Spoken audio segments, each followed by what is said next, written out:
Setelah Indonesia merdeka pada tahun 1946, Nurtanio bergabung di bagian rencana dan konstruksi Tentara Keamanan Rakyat. Nurtanio dilantik dengan pangkat Opsir Muda Udara 2 pada masa itu. Bersama Wiweko Supono, Nurtanio merancang bangun pesawat yang bernama NWG-1 atau Nurtanio Wiweko Glider 1. Pesawat ini merupakan pesawat terbang tanpa motor. Pesawat NWG-1 berbahan dasar kayu jamuju yang tumbuh di daerah Malang dan sebagian lainnya menggunakan kayu bekas pesawat Jepang. Keberhasilan Nurtanio membuat 6 pesawat NWG-1 membawa Nurtanio ditugaskan untuk belajar teknologi pesawat di VT Institute of Technology Manila, Filipina. Nurtanio begitu juga, dia bisa memadukan pengalaman, obsesi, dan pengetahuan yang dia miliki dengan keberadaan pada waktu itu ya. Anggaran nggak ada, apa nggak ada semuanya. Dia itu hanya kemauan yang kuat yang bisa kemudian dituangkan dan dia bisa membuat pesawat terbang yang dipakai, yang udah sempat dipakai di flying school di Curug, flying school di Kalibanteng dulu oleh Angkatan Darat. Dan kita juga udah menggunakan itu. Dan kalau kita lihat di buku Jane's The World Aircraft pada tahun 60-an mungkin, itu masuk di situ. Itu dia masuk dalam the global record dari aircraft production, international aircraft production. Dia sudah dimasuk radar monitor dari pengembangan produksi pesawat terbang. Jadi sangat luar biasa itu sebenarnya.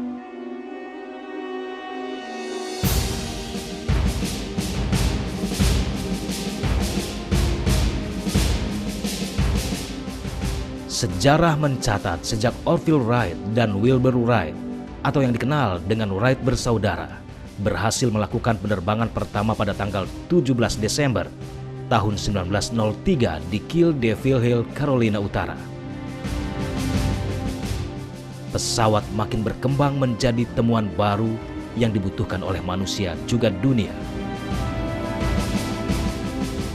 Perkembangannya pun sampai ke Indonesia.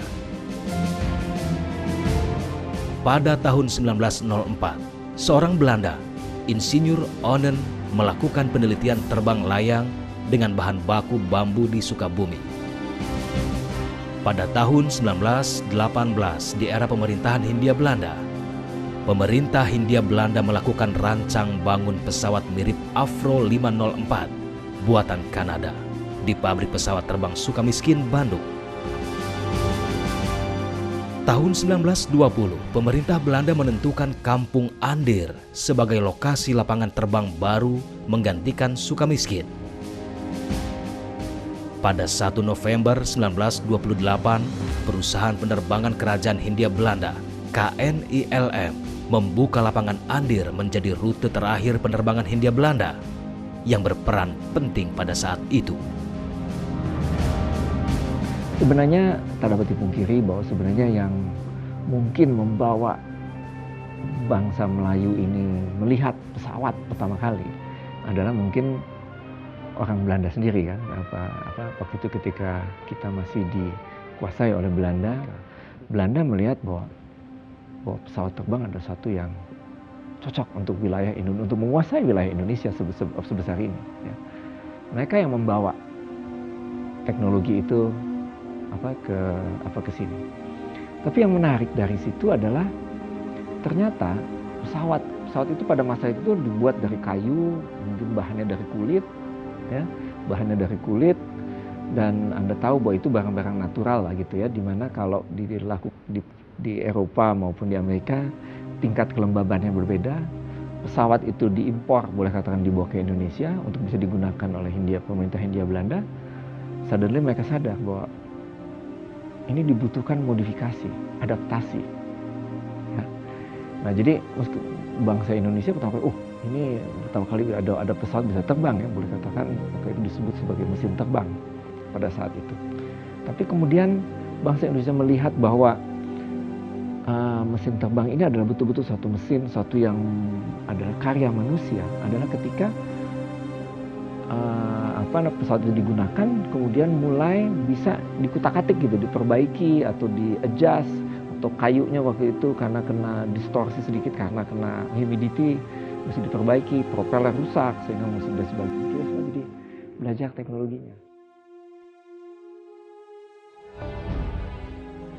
Sejarah Indonesia yang erat dengan kedirgantaraan membuat Nurtanio memiliki visi perjuangan agar Indonesia tidak terlalu bergantung pada jasa penerbangan negara lain.